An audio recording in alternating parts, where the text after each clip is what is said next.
A South Korean news agency reports the North is preparing a new underground nuclear test. It will allegedly follow the long-range missile test planned for later this week.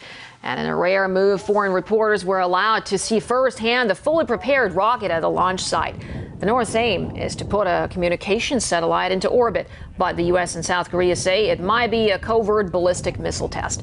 And Japan is prepared to shoot the rocket down if it goes over its territory.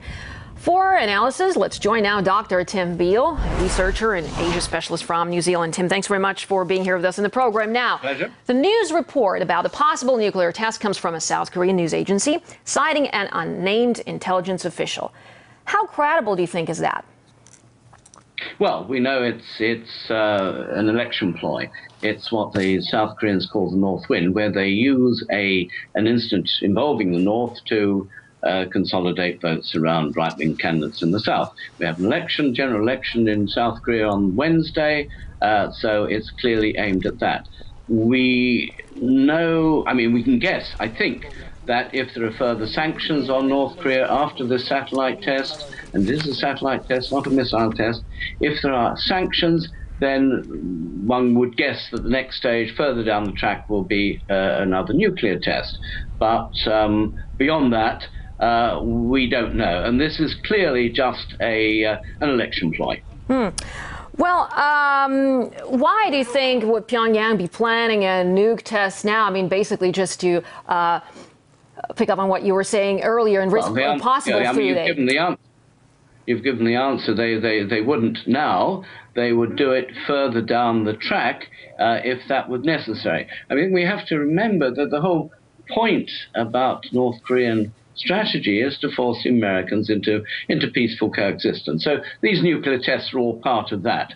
So they're not something that is done lightly. They are done in response to a set of negotiations. So I don't think there's any particular reason to think that a test will come about at this time. That doesn't make sense. I think the simple answer is that this is the South Korean government trying to garner votes for itself. Well, let's now talk a little bit more about this planned satellite launch, which is interesting in many ways, given the publicity it has attracted, which is a rare move for Pyongyang to let so many foreign journalists in to see its rocket launch site. So would it do that if it were a missile test? Well, it's not a missile. A rocket can either deliver a missile or a satellite. So the technologies are obviously overlapping. There's no doubt, I think, that this is a satellite test. There's no doubt that the last one was a satellite test.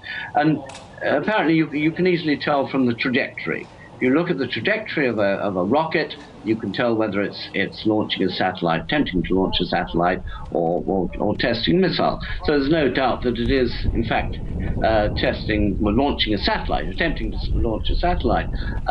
This clearly has military implications, but then it does for any other country. So there are thousands and thousands of satellites in the sky.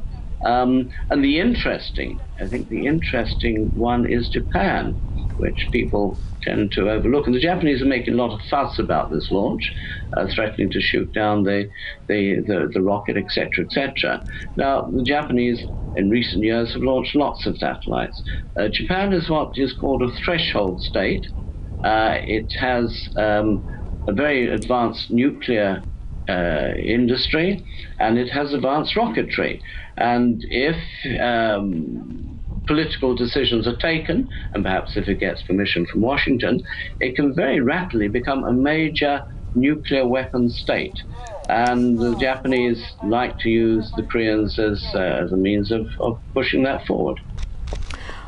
All right, and now just very briefly, if you can, sir, a report has emerged citing a South Korean government source that Seoul's latest joint army drill with the United States was to prepare an invasion of the North Territory. So why would they need to practice that? Just very briefly, if you could. Oh, well, they've been practicing that for years. They've had these practice invasions for many years. They have been hoping that there will be some sort of collapse in the north, which would allow them to take over. They want to reunify the country under the control of Seoul. So these exercises are not new. There have been developments in recent times. They've become rather more explicit. Whether it will actually, I don't think at this moment there's any great possibility of invasion, but they keep practicing. That's what militaries do. Okay, Dr. Tim Beale, a researcher and Asia specialist from New Zealand, thanks very much indeed for sharing your views with us here in the program.